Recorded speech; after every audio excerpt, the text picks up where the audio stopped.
Saludos amigos y amigas, muy buenas tardes, ¿cómo están todos ustedes? ¿Cómo les va? Nosotros estamos aquí muy contentos de poder compartir nuevamente con todos ustedes un nuevo programa. Como todos los miércoles siempre tenemos un programa para reflexionar, para conversar, para meternos muchas veces en temáticas que se generan en el ámbito de la opinión pública, del pensamiento, de la reflexión, de la filosofía, en fin. Sobre estos temas conversamos todos los miércoles. Hoy vamos a tener un tema muy importante, vigente en América Latina, y se trata de la teología de la liberación. También me acompaña, como todos los miércoles, Gabriel Andrade. Gabriel, ¿cómo te va? ¿Cómo te Alexander, ¿cómo te ha ido a ti? Bueno, de lo mejor. Sí, tú sabes, Alexander, hace años yo estuve en el Vaticano, en la ciudad de Roma, y bueno, quedé realmente extasiado con todo el arte que había ahí, pero también quedé un poco perturbado con el derroche de riquezas que exhibe la Iglesia Católica. Y en mi imaginario, pues yo siempre asocié a una iglesia pues como desvinculada de la pobreza, ¿no? Y un poco en contradicción con el mensaje original de Jesús. Pero en los últimos años, pues me ha sido grato saber que alguna fracción de la iglesia ha dado pues un giro hacia la atención a los pobres, y es lo que ha venido a llamarse la teología de la liberación. Tú sabes que yo no soy creyente de la religión católica y a mí la teología no me concierne mucho. En todo caso, la teología viene de la palabra griega theos, que significa Dios, y logos, que significa palabra, o sea que es el discurso sobre Dios. Y sospecho yo que la teología de la liberación pues es el discurso sobre Dios que busca la liberación de los pobres. En todo caso, hoy nos acompaña el profesor Joan Méndez, profesor de la Escuela de Filosofía de la Facultad de Humanidades y Educación. Bienvenido, profesor. Okay, muchas gracias. Hola, Alexander. Hola, Gabriel. Saludos. ¿Qué es la teología de la liberación? La teología de la liberación en Latinoamérica, haciendo referencia a Latinoamérica o contextualizando a Latinoamérica, prácticamente surge en la década de los 60, específicamente en 1962 aproximadamente, cuando un grupo de teólogos latinoamericanos se reúnen en el Concilio Vaticano número 2 para reflexionar sobre los objetivos, ¿no? Y sobre la función de la Iglesia Católica en estos espacios, ¿no? En nuestra América. Y a partir de allí se comienzan a redactar unos documentos que de una u otra forma dan un antes y un después a la teología en América, ¿no? Y a partir de allí incluso de dominar pues, la teología específicamente de la liberación.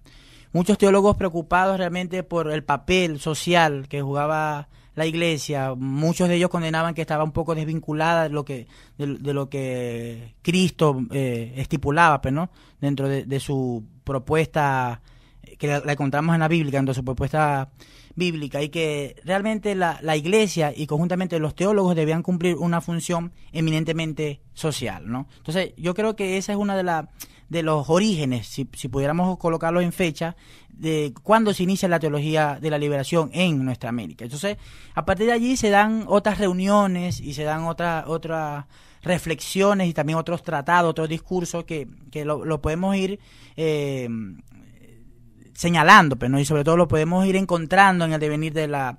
Ahora, es un movimiento eminentemente latinoamericano, ¿no? Hubo en África, en Asia, en Europa. No es un movimiento eminentemente latinoamericano, es un movimiento que también se da en África, que también se da en Europa. Inclusive cada uno de estos teólogos formados en Europa se nutren, pues incluso hay una referencia fundamental a la escuela de Tubinga, la escuela de Tubinga, donde realmente estos autores se nutren, pero no se nutren de esta nueva forma, digámoslo así, o de esta nueva exégesis que se hace a partir de los textos bíblicos, y no solamente de los textos bíblicos, porque una de las preocupaciones de esta rama pues, de la teología es que también tratan de resaltar los elementos del Jesús, del Jesús histórico, de Jesús de carne y hueso, no solamente los postulados que encontramos en la Biblia, sino también de aquel Jesús que realmente vivió y que sintió y que luchó en este caso por los pobres, ¿no? Que dentro de un rato vamos a desarrollar Ahora, esa tengo idea. una inquietud, como ya Gabriel al comienzo decía, que la teología es el estudio de Dios, la razón de ser de Dios.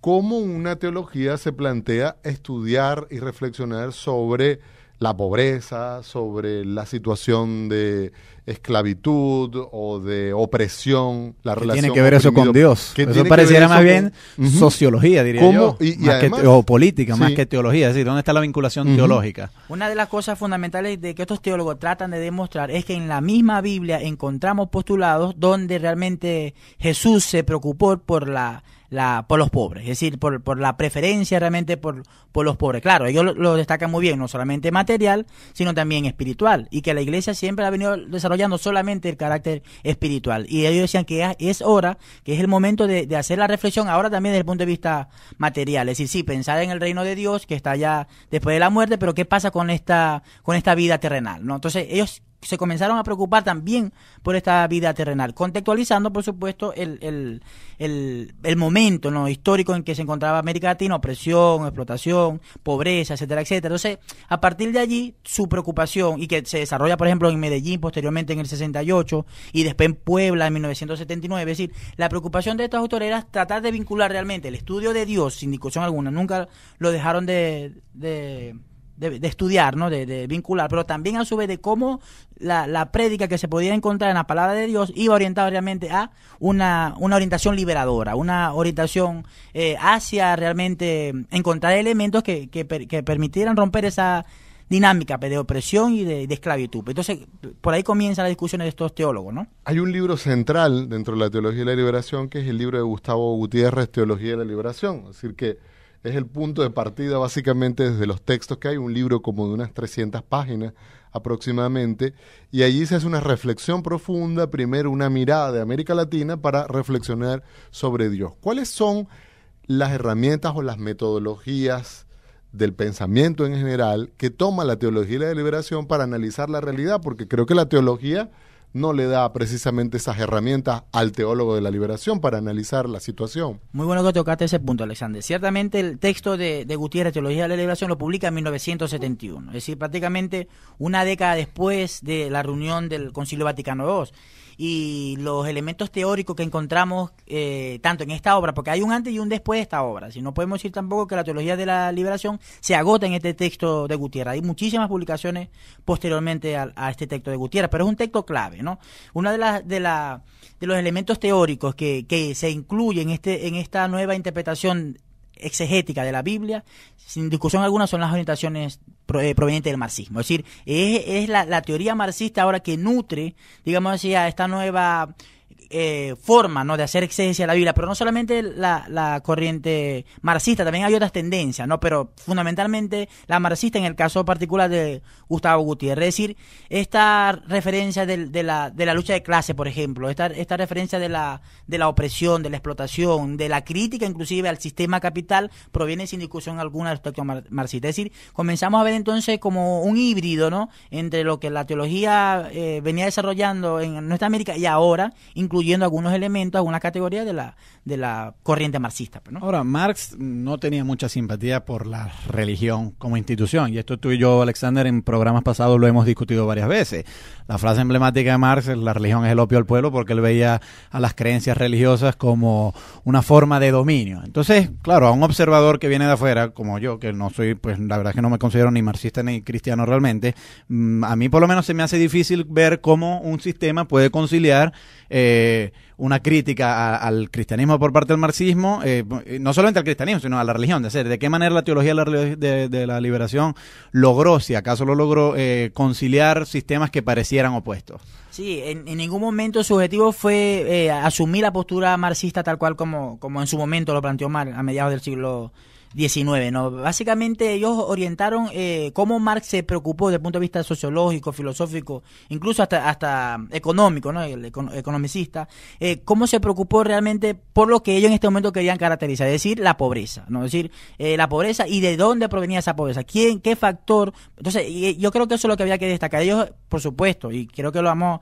a tocar ahora más adelante, por supuesto, ellos fueron atacados pues, por cómo es posible incluir algunos elementos marxistas cuando Marx se opuso radicalmente a todo tipo de religión, incluso a la existencia de Dios, ¿no? Entonces, ciertamente lo que podemos aquí resaltar es que estos postulados del marxismo, sin discusión alguna, nutrieron y le permitieron a estos teólogos, no solamente a Gutiérrez, sino a otros más, obtener, yo creo que un panorama mucho más amplio de la complejidad en que se encontraban los pueblos. Pero sospecho yo entonces que los teólogos de la liberación asumieron de Marx su análisis de la sociedad, etcétera, pero no su oposición a la religión propiamente. No su oposición a la religión.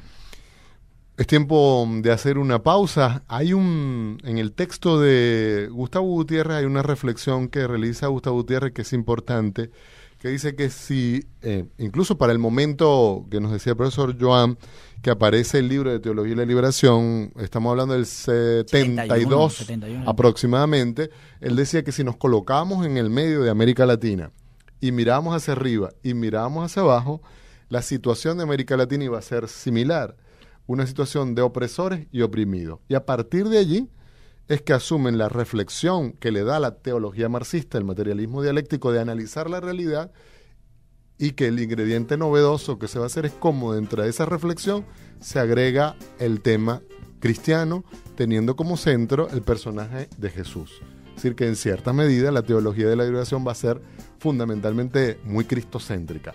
Vamos a hacer nosotros una pausa. En breve vamos a continuar conversando con el profesor Joan Méndez, es profesor de la Escuela de Filosofía, y con Gabriel Andrade, que nos acompaña todos los miércoles en la coproducción de este programa.